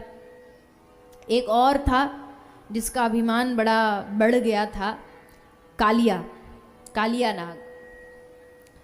ये यमुना जी में रहता और इसके रहने से यमुना पूरी विषयुक्त हो गई, दूषित हो गई। यमुना का पूरा जल जहर युक्त हो गया। तो अब तो ना तो कोई यमुना जी में नहा सकता है, ना जलपान कर सकता है, ना स्नान कर सकता है।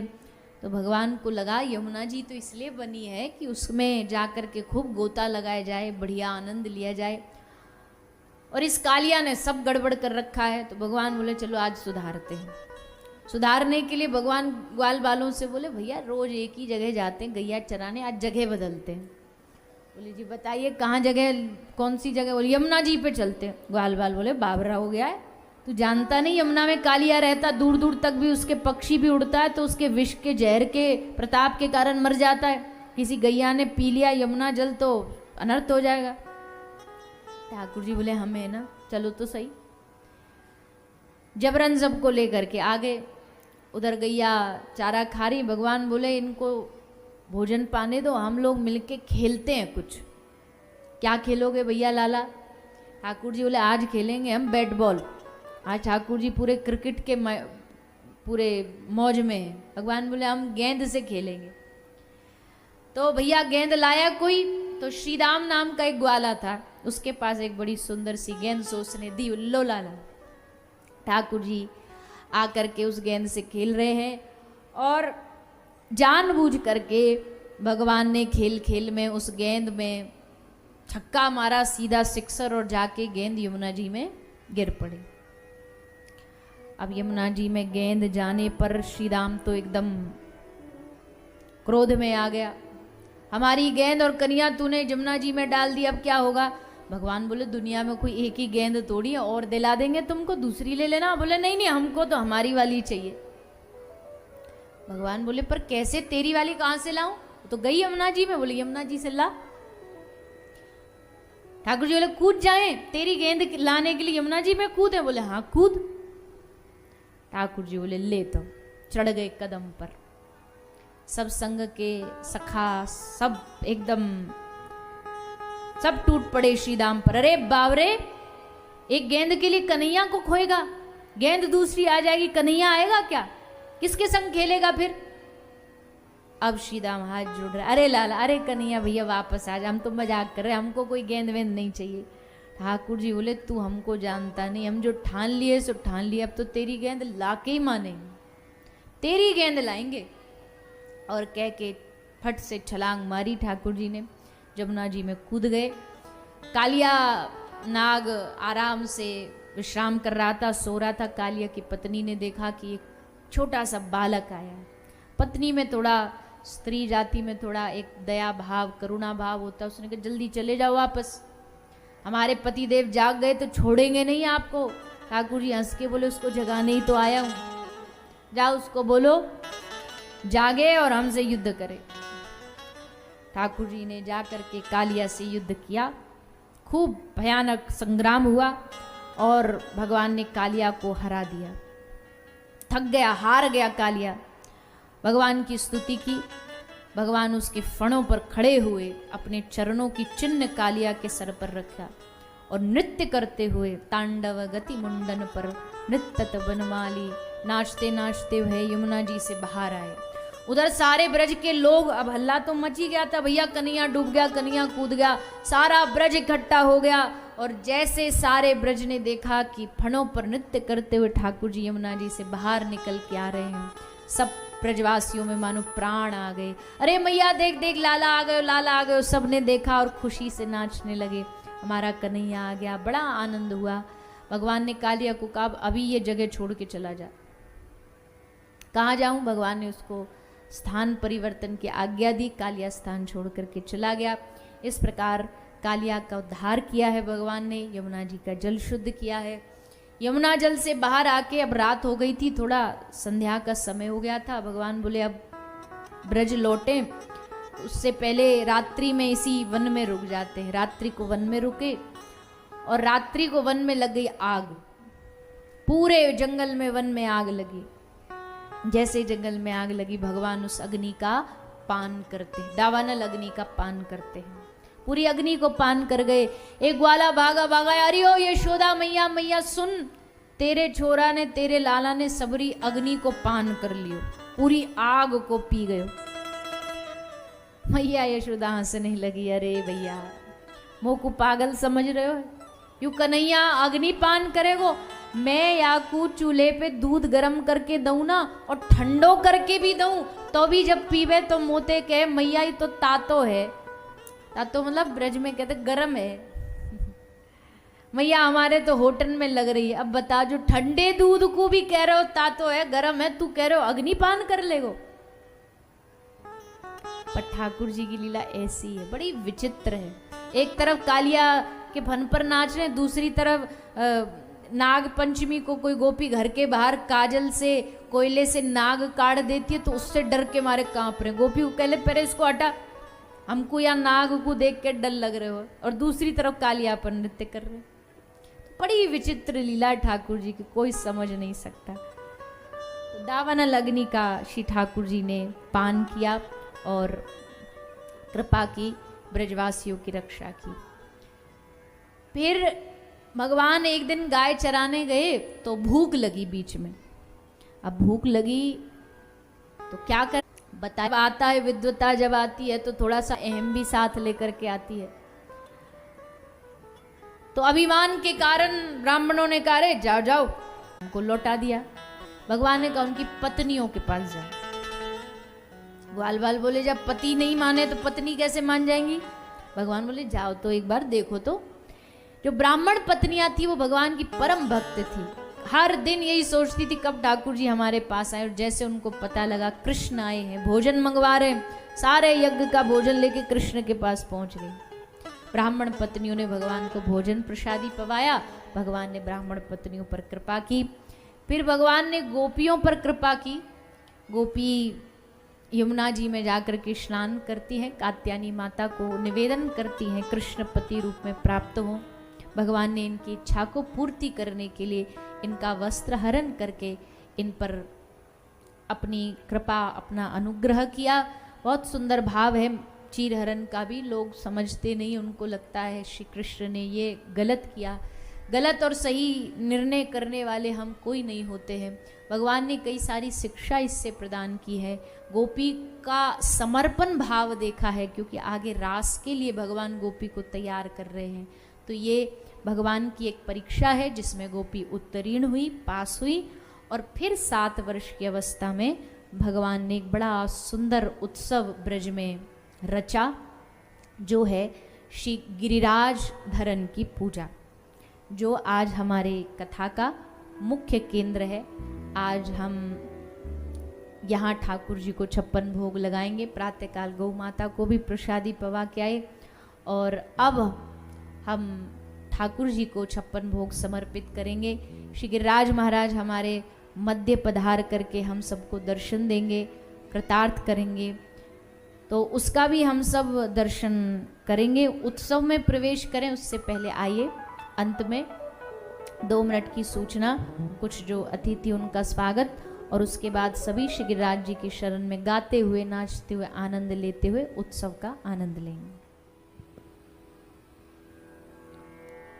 की और वो भी स्वार्थ युक्त होकर के कि इंद्र वर्षा करेगा, इंद्र की वर्षा से अन्न प्राप्त होगा।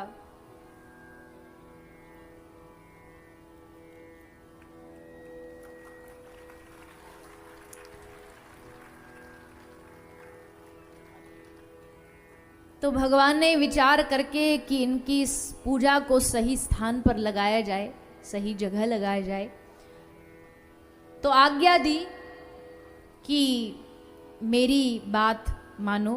तो इंद्र की नहीं, हम सब मिलके गिरिराज जी की पूजा करते हैं, क्योंकि वो हमारे आराध्य हैं, भगवान का ही स्वरूप है। कोई भेद नहीं है भगवान नारायण में और श्री गिरिराज जी में। तो उन्हीं गिरिराज जी की शरण में सारे ब्रजवासी कृष्ण की आज्ञा प्राप्त करके चल पड़ते हैं। अपने अपने घरों से निकले, सुंदर सुंदर वस्त्र धारण करके व्यंजन बनाए और सब श्री गिरिराज जी की शरण में चल पड़े। गिरिराज जी की जाके पूजा करते हैं, सेवा करते हैं। हम सब भी गिरिराज जी की सेवा करेंगे। सब लोग मानसिक रूप से श्री गिरिराज जी को प्रणाम करेंगे और भोग अर्पित करेंगे। ये भाव रखते हुए सभी गोवर्धन धाम चलो प्यारे, गोवर्धन गोवर्धन धाम चलो प्यारे। सभी मानसिक रूप से गिरिराज जी चलेंगे। चलो गोवर्धन, हाँ गोवर्धन, चलो गोवर्धन, हाँ गोवर्धन। गोवर्धन धाम चलो प्यारे, गोवर्धन, हाँ गोवर्धन धाम चलो प्यारे, गोवर्धन। गोवर्धन धाम चलो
जय जय जयकारे ओ गोवर्धन गोवर्धन धाम चलो प्यारे गोवर्धन गोवर्धन धाम चलो प्यारे गोवर्धन ओ गोवर्धन धाम चलो प्यारे गोवर्धन गोवर्धन धाम चलो प्यारे गोवर्धन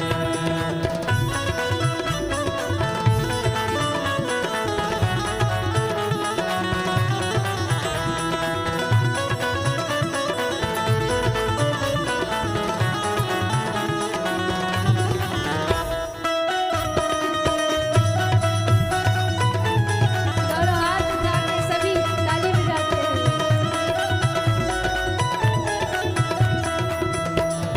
सात कोस परिक्रमा लई है सात कोस परिक्रमा नहीं है सात कोस परिक्रमा लई है सात कोस परिक्रमा नहीं है गिरि गोवर्धन के गुण गई है गिर गोवर्धन के गुण गई है गिरि गोवर्धन के गुण गई है गिर गोवर्धन के गुण गई है आनंद बाबा भय बलिहारी भैया नंद बाबा बड़े बलिहारी भैया नंद बाबा भय बलिहारी भैया नंद बाबा बड़े बलिहारी ओ गोवर्धन गोवर्धन धाम चलो प्यारे गोवर्धन गोवर्धन धाम चलो प्यारे गोवर्धन ओ गोवर्धन धाम चलो प्यारे गोवर्धन गोवर्धन धाम चलो प्यारे गोवर्धन चलो गोवर्धन चलो गोवर्धन हमें गोवर्धन गोवर्धन धाम चलो प्यारे गोवर्धन गोवर्धन धाम चलो प्यारे गोवर्धन गोवर्धन धाम चलो प्यारे गोवर्धन गोवर्धन धाम चलो प्यारे गोवर्धन ओ गोवर्धन धाम चलो प्यारे गोवर्धन गोवर्धन धाम चलो प्यारे गोवर्धन ओ गोवर्धन धाम चलो प्यारे गोवर्धन गोवर्धन धाम चलो प्यारे गोवर्धन ओ गोवर्धन धाम चलो प्यारे गोवर्धन गोवर्धन धाम चलो प्यारे गोवर्धन बोलिए श्री गिरिराज महाराज की जय श्री गिरिराज महाराज की विधिवत पूजा अर्चना ब्रजवासियों ने की। इंद्र ने प्रकोप किया और उससे रक्षार्थ भगवान ने श्री गिरिराज जी को धारण किया। 7 दिन तक गिरिराज जी को धारण करके भगवान रहे हैं। तो इस प्रकार गिरिराज धरण की एक कथा सुखदेव जी ने सुनाई। विस्तार से इसकी कथा हम और कल श्रवण करेंगे। भगवान ने किस प्रकार ब्रजवासियों की रक्षा की है, गिरिराज जी को धारण किया है, ये सब कथा कल के कथा सत्र में हम सब सुनने जा रहे हैं। आइए विश्राम की ओर बढ़ते हुए हम सभी ने पंचम दिवस की पावन कथा का रसास्वादन किया। कल षष्ठ दिवस की पावन कथा सभी से निवेदन है अधिक से अधिक संख्या में पधार कर कल की कथा का आनंद लें। निवेदन है जो कथा के आयोजक परिवार हैं कृपया मंच पर पधारेंगे। हम सभी आरती की ओर बढ़ेंगे। सभी से निवेदन है सभी आरती का दर्शन करने के बाद ही प्रस्थान करें। आदरणीय पवन अग्रवाल जी से निवेदन है कृपया मंच पर पधारेंगे। सम्मानीय विष्णु प्रसाद जी सापत्नी मंच पर पधारें। आदरणीय सुरेश कुमार अग्रवाल जी सापत्नी मंच पर पधारेंगे। सम्मानीय नरेंद्र कुमार जी से निवेदन सापत्नी मंच पर पधारें। आदरणीय पुरुषोत्तम दास अग्रवाल जी दिल्ली से हमारे बीच हैं, उनसे भी निवेदन है कृपया सापत्नी पधार कर आरती में सम्मिलित हों। सम्मानीय चिंटू जी मनोज अग्रवाल जी से निवेदन है कृपया मंच पर पधारें और कतारबद्धता के साथ खड़े होकर आप सभी आरती में सम्मिलित होंगे। पंडाल में उपस्थित सभी भक्तवृंदों से निवेदन सभी अपने यथास्थान पर खड़े हो जाएंगे। अपने मन व हृदय में विराजे बांके बिहारी लाल जी का, गोवर्धन महाराज जी का सभी ध्यान व सुमरन करते हुए ताली सेवा करते हुए आरती का आनंद लेंगे। एक बार सभी लोग दोनों हाथ उठा के जोरदार जयकार के साथ बोलिए गोवर्धन महाराज जी की जय श्री कृष्णा, जय गौ माता। ॐ ज्वालामालिन्यै नमः रत्नेश्वर्यै नमः सर्वोपचारार्थगन्धक्षतपुष्पाणिं समर्पयामि। ॐ चन्द्रमा मनसो जातचक्षुः सूर्यो अजायता श्रोत्राद्वायुश्च प्राणश्च मुखादग्निराजायता। हे गिरधर तेरी आरती हे गिरधरी तेरी आरती गा, हे गिरधर तेरी आरती हे गिरधरी तेरी आरती गा। आरती गाओ प्यारे आपको मनाओ, आरती गाओ प्यारे आपको मनाओ, आरती गाओ प्यारे आपको मनाओ। आरती गाओ प्यारे आप सभी लोग गाइए खाली सभा को।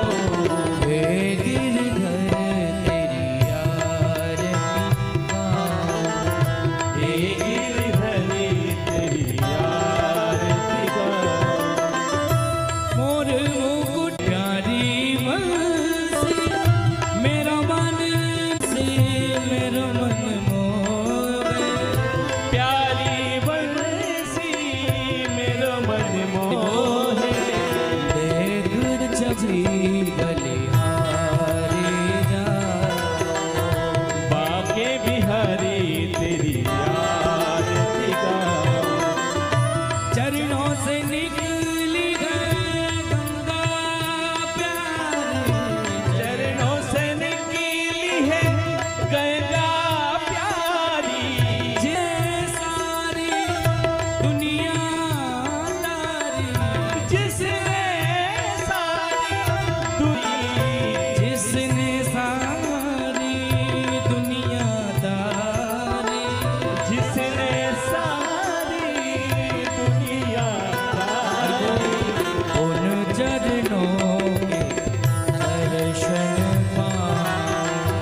बाती गा, प्यास दास झुके नाथ आप हो, प्यास दास झुके नाथ आप हो, दुख सुख जीवन प्यार हो, दुख सुख जीवन साथ आप हो, दुख सुख झुके प्यारे तुम हो, मेरे मोहन जीवन धन हो, मेरे मोहन जीवन धन हो, मेरे मोहन जीवन धन हो।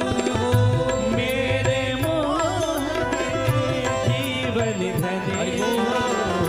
देख युगल छवि भले भले जाऊं, आरती गा, तेरी आरती गाऊं, तेरी आरती गा, मैं तेरी आरती गाऊं, तेरी आरती गा, तेरी आरती गाऊं, तेरी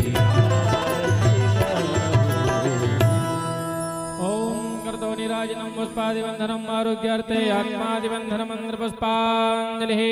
ॐ द्योः शान्तिरन्तरिजगुं शान्तिः, पृथिवी शान्तिरापः शान्तिरोषधयः शान्तिः, वनस्पतयः शान्तिर्विश्वे देवाः शान्तिर्ब्रह्म शान्तिः, सर्वगुं शान्तिः शान्तिरेव शान्तिः, सामा शान्तिरेधिः। हरिः ॐ जदनेन जन्मयजन्त देवास्तानि धर्माणि प्रथमान्याशन्नः, ते हनाकं महिमानः शचन्तत्र पूर्वे साध्याः शन्तिरेवं। हरिः ॐ एकदन्ताय विद्महे वक्रतुण्डाय धीमहि तन्नो दन्तिः प्रचोदयात्। हरिः ॐ महालक्ष्मी च विद्महे विष्णुपत्नी च धीमहि तन्ना लक्ष्मीः प्रचोदयात्। हरिः ॐ गिरिराज श्री राधे श्याम सुंदर भगवान की, गौ माता की, गौ सेवा धाम की, श्री गिरिराज धरण भगवान की जय। जय श्री राधे, जय जय श्री राधे, जय जय श्री राधे श्याम निताई गौर